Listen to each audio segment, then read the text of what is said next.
आज हिसार में भारतीय जनता पार्टी की राज्य कार्यकारिणी की बैठक हुई। बैठक में निकाय चुनाव पर सहित कई मुद्दों पर किया गया विचार विमर्श।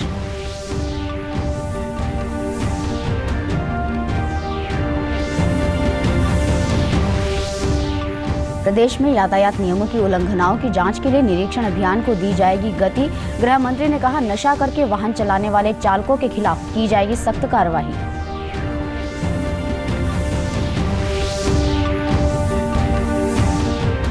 देश की 88% से अधिक वयस्क आबादी का हुआ पूर्ण टीकाकरण। केंद्रीय स्वास्थ्य मंत्री ने टीका लगवाने के बाद भी कोविड के उचित व्यवहार का पालन करने की अपील की।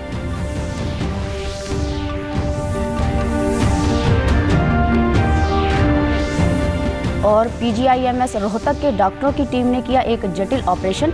बच्चे के जन्म से ही जुड़े हुए जबड़ों को अलग करने में की सफलता हासिल। नमस्कार, मैं ममता रानी। अब समाचार विस्तार से। हिसार के गुरु जंभेश्वर विश्वविद्यालय के ऑडिटोरियम में आज भारतीय जनता पार्टी की राज्य कार्यकारिणी की बैठक हुई। बैठक में मुख्यमंत्री मनोहर लाल, भाजपा के प्रदेशाध्यक्ष ओम प्रकाश धनखड़ सहित अन्य मंत्रियों और वरिष्ठ नेताओं ने शिरकत की। ओम प्रकाश धनखड़ ने पत्रकार वार्ता में कहा कि बैठक में निकाय चुनाव सहित कई मुद्दों पर विचार विमर्श किया गया है।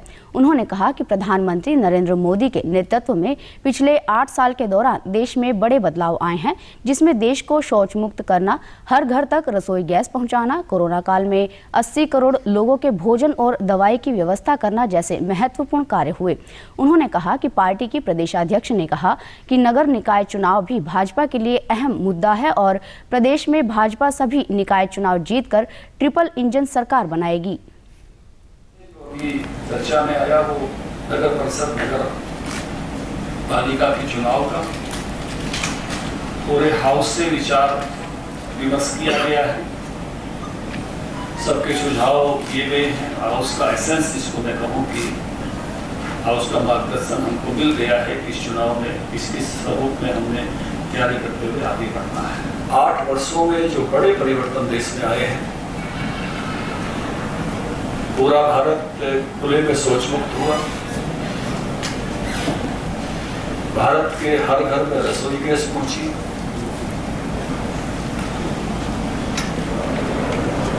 हर घर में नल से जल, इसको पहुंचाने के काम में सरकार लगी हुई है। इसके साथ साथ पूरे देश को वैक्सीनेट कर महामारी में जिस प्रकार से संरक्षण मिला, 80 करोड़ गरीब परिवारों को इस प्रकार से इस महामारी के समय में भी सरकार ने एक सहारा दिया। गृह एवं स्वास्थ्य मंत्री अनिल विज ने कल चंडीगढ़ में पत्रकारों से बातचीत करते हुए कहा कि प्रदेश में राजमार्गों पर भारी वाहनों की उल्लंघनाओं की जांच करने के लिए और निरीक्षण अभियान को तेज करने हेतु जल्द ही उच्च अधिकारियों की बैठक बुलाई जाएगी। नशा करके वाहन चलाने वाले वाहन चालकों के खिलाफ सख्त कार्रवाई की जाएगी। गृह मंत्री ने कहा कि प्रदेश में हर वर्ष सड़क दुर्घटनाओं में लगभग 5000 लोगों की मृत्यु हो जाती है और लगभग 9000 लोग जख्मी हो जाते हैं। उन्होंने कहा कि यह सब यातायात के नियमों का पालन न करने से होता है, इसलिए इस निरीक्षण अभियान को सख्ती से चलाया जाएगा।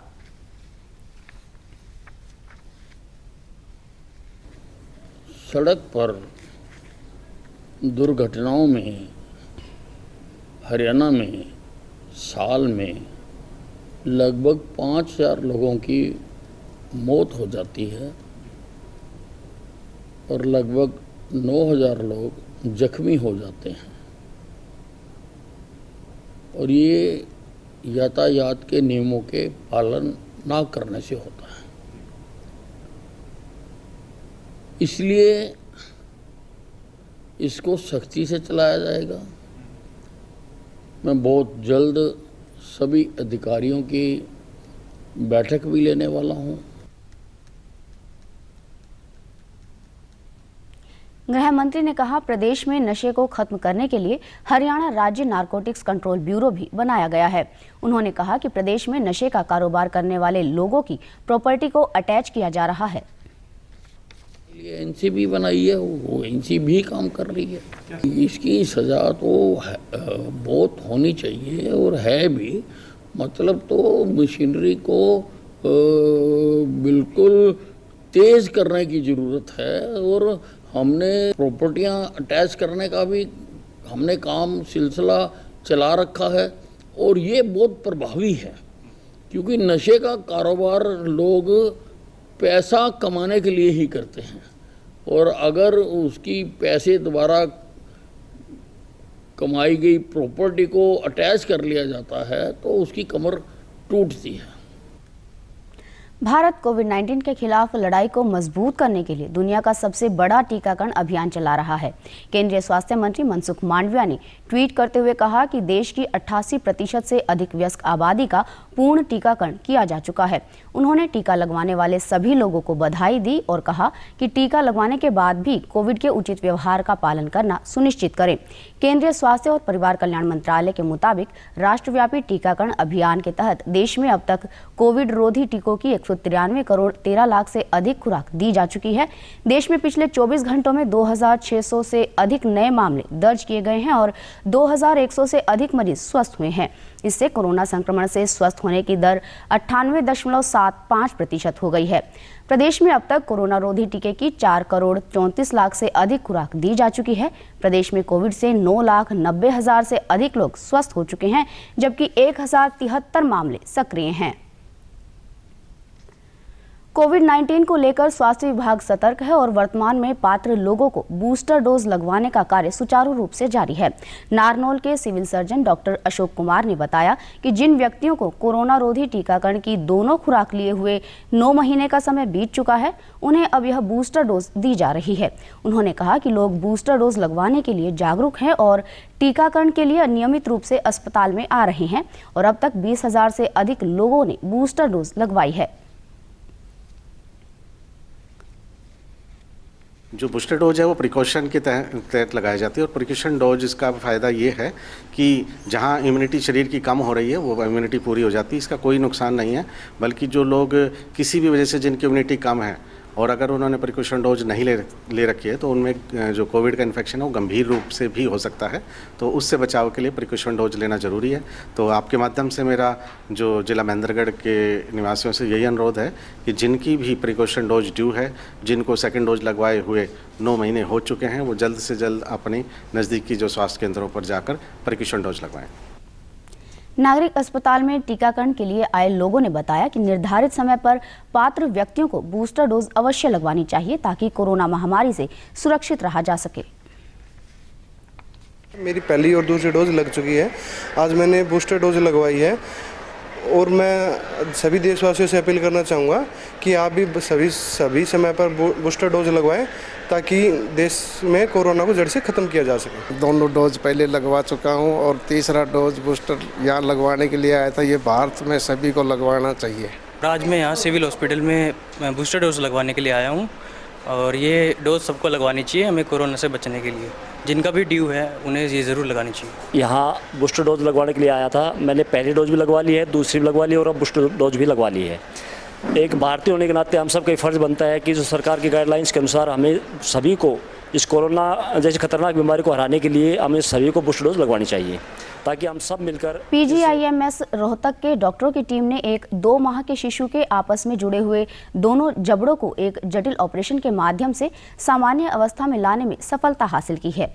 PGIMS के वरिष्ठ चिकित्सक डॉक्टर वीरेंद्र सिंह ने बताया कि दोनों जबड़ों का आपस में जुड़ा हुआ होना दुर्लभ मामलों में से एक है। उन्होंने बताया कि बच्चे का ऑपरेशन करीब 3 घंटे तक चला और इस दौरान ऊपर नीचे का जबड़ा अलग अलग काटकर विभाजित किया गया तथा बीच में फ्लैप लगा दिया गया ताकि आसानी से न जुड़े। वरिष्ठ चिकित्सक ने बताया कि बच्चा अब स्वस्थ है।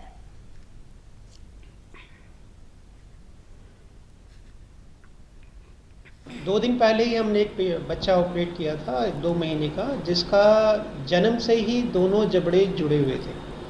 अब इस तरह के केस बहुत रेयर होते हैं। अभी तक लिटरेचर में इस तरह के लगभग 150 केस ही रिपोर्टेड है। इसमें 2 तरह से जबड़े जुड़ते हैं, जिसमें एक में हड्डी जुड़ जाती है, एक में मांस जुड़ जाता है। तो ये हमारा पेश हरियाणा में इस तरह का पहला ही केस है जो हमने अभी कुछ दिन पहले ऑपरेट किया था। अब इसमें चैलेंज ये है कि इसमें बच्चे को जब तक हम बेहोश नहीं कर सकते उसको काट के निकाला नहीं जा सकता। तो हमारी टीम पीजीआईडीएस की और पीजीएमएस की एनेस्थीसिया डिपार्टमेंट की टीम ने मिलकर इस ऑपरेशन को कामयाब सफलतापूर्वक अंजाम दिया। अब बच्चा पूरी तरह से ठीक है और उसका मुंह भी खुल रहा है, उसको किसी तरह की कोई समस्या भी नहीं है और दूध भी पूरी तरह से ठीक से पी रहा है। एक संदेश मैं आप लोगों को ये देना चाहता हूँ कि ये इस तरह के केसेस अगर किसी परिवार में होते हैं बच्चे में तो घबराए ना। आजकल टेक्नोलॉजी बहुत एडवांस हो चुकी है और पीजीएमएस पीजीआईडीएस दोनों में इस तरह के ऑपरेशन बहुत सफलतापूर्वक किए जा रहे हैं। वहीं बच्चे की मां ने कहा कि बच्चे का ऑपरेशन सफलतापूर्ण होने से वे बहुत खुश हैं और इसके लिए वे चिकित्सकों का आभार व्यक्त करती हैं। हमारा बच्चा पैदा हुआ, इसके दोनों जबड़े चिपके हुए थे, इसको देखकर हम घबरा गए थे। फिर हम यहाँ रोहतक पीजीआई में डॉक्टर को दिखाने लाए, उन्होंने इसको देखा, फिर इसको 3 महीने का टाइम दिया। 3 महीने के बाद इसका ऑपरेशन किया। ऑपरेशन ठीक हो गया? हाँ, ठीक हो गया। फिर इसका मुंह खुल गया। अब खुश हैं आप लोग? अब हम लोग खुश हैं। डॉक्टर हमारे लिए भगवान। प्रधानमंत्री नरेंद्र मोदी कल सुबह 11 बजे आकाशवाणी से मन की बात कार्यक्रम में अपने विचार साझा करेंगे। मन की बात कार्यक्रम का आकाशवाणी और दूरदर्शन के सभी चैनलों से सीधा प्रसारण किया जाएगा। यह प्रसारण आकाशवाणी समाचार की website, news on AIR mobile app, Akashvani, Doordarshan, प्रधानमंत्री कार्यालय और सूचना एवं प्रसारण मंत्रालय के YouTube चैनलों पर भी उपलब्ध होगा। प्रधानमंत्री ने कहा है कि उन्हें मन की बात कार्यक्रम के लिए कई सुझाव मिले हैं। उन्होंने प्रसन्नता व्यक्त करते हुए कहा कि कार्यक्रम के लिए बड़ी संख्या में युवाओं ने विचार साझा किए हैं। प्रधानमंत्री नरेंद्र मोदी ने आज गुजरात में राजकोट जिले में नवनिर्मित मोतोश्री KDP मल्टी स्पेशलिटी अस्पताल का उद्घाटन किया। एक जनसमारोह को संबोधित करते हुए प्रधानमंत्री ने कहा कि केंद्र सरकार ने बीते 8 सालों में गरीबों की सेवा, सुशासन और गरीबों के कल्याण को सर्वोच्च प्राथमिकता दी है। उन्होंने कहा कि वर्तमान केंद्र सरकार ने सबका साथ, सबका विकास, सबका विश्वास और सबका प्रयास के मंत्र पर चलते हुए देश के विकास को नई गति दी है। सौराष्ट्र में स्वास्थ्य सेवाओं को और बेहतर बनाने में मदद करेगा। जब सरकार के प्रयास में जनता का प्रयास जुड़ जाता है तो सेवा करने की हमारी शक्ति भी अनेक गुना बढ़ जाती है। राजकोट में बना यह आधुनिक अस्पताल एक इसका बहुत बड़ा उत्तम उदाहरण है।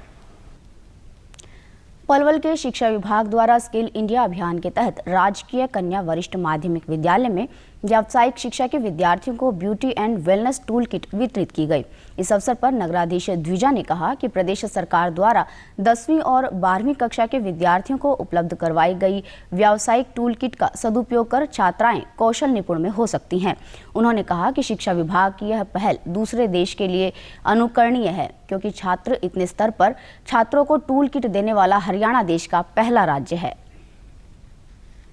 बच्चों के लिए एक ट्रेनिंग के लिए एज वेल एज उनके प्रशिक्षण के लिए काफ़ी अच्छा साबित होगा। एंड सरकार द्वारा उठाया ये कदम बच्चों के भविष्य के लिए भी बहुत सही है, क्योंकि इससे बच्चों को एक हैंड्स ऑन ट्रेनिंग करने का मौका मिलेगा। जो प्रोडक्ट्स हैं वो खुद ही यूज़ कर पाएंगे, जितने भी इक्विपमेंट्स उनको प्रोवाइड किए जाएंगे वो अपने घर पे भी उससे ट्रेनिंग कर सकते हैं। एंड उसके बाद वो उसको यूज़ करके एक उनके आर्थिक सहायता के रूप में भी उनके लिए मददगार साबित होता है। स्कूल अध्यापिका ने बताया कि स्कूली स्तर पर विद्यार्थियों को पढ़ाई के साथ साथ कौशल प्रशिक्षण देने के लिए टूल किट का वितरण किया गया है। वहीं टूल किट प्राप्त करने वाले विद्यार्थियों ने कहा कि टूल किट के माध्यम से वे कौशल अधिगम में निपुण होकर आत्मनिर्भर हो सकेंगे। मेरे पास 9th क्लास से लेकर 12th क्लास के बच्चे ब्यूटी का कोर्स सीखते हैं और मैं इन बच्चों को ट्रेन करती हूँ ताकि ये बच्चे आगे जाकर अपना काम कर सके, अपने पैरों पे खड़े हो सके और कुछ ना कुछ अपनी अर्निंग करके अपने पेरेंट्स की हेल्प कर सकें। जो आज हमें स्कूल में किट दी जा रही है, इससे हम अपना छोटा सा मिनी पार्लर खोल सकते हैं, इससे हमारी फाइनेंस हेल्प हो सकती है, हम इससे अपना बर्डन है वो खुद उठा सकते हैं और जो हमारी फैमिली की फाइनेंस हेल्प भी कर सकते हैं इससे हम। और इससे मैं बहुत खुश हूँ कि ये सरकार द्वारा हमें दी जा रही है। जो हमें ये किट दी जा रही है इससे हम अपना एक व्यवसाय शुरू कर सकते हैं और इससे हम और ज़्यादा ट्रेनिंग लेकर और ज़्यादा काम सीख सकते हैं। जो हमें आज NSQF की किट दी जा रही है वो हमारे लिए बहुत लाभदायक है। हम आगे का काम अच्छे से कर पाएंगे और हमारी ट्रेनिंग बहुत अच्छे से होगी और हम घर वालों पर डिपेंड ना रहकर अपना काम भी खुद कर सकते हैं। आगे भी हमारे फ्यूचर के लिए बहुत काम आएगी। Thank you. अंत में इस बुलेटिन के मुख्य समाचार एक बार फिर। आज हिसार में भारतीय जनता पार्टी की राज्य कार्यकारिणी की बैठक हुई। बैठक में निकाय चुनाव सहित कई मुद्दों पर किया गया विचार विमर्श।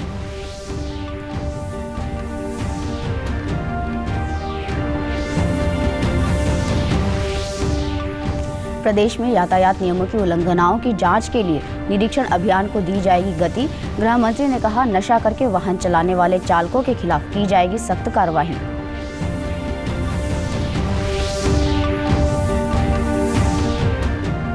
देश की 88% से अधिक वयस्क आबादी का हुआ पूर्ण टीकाकरण। केंद्रीय स्वास्थ्य मंत्री ने टीका लगवाने के बाद भी कोविड के उचित व्यवहार का पालन करने की अपील की।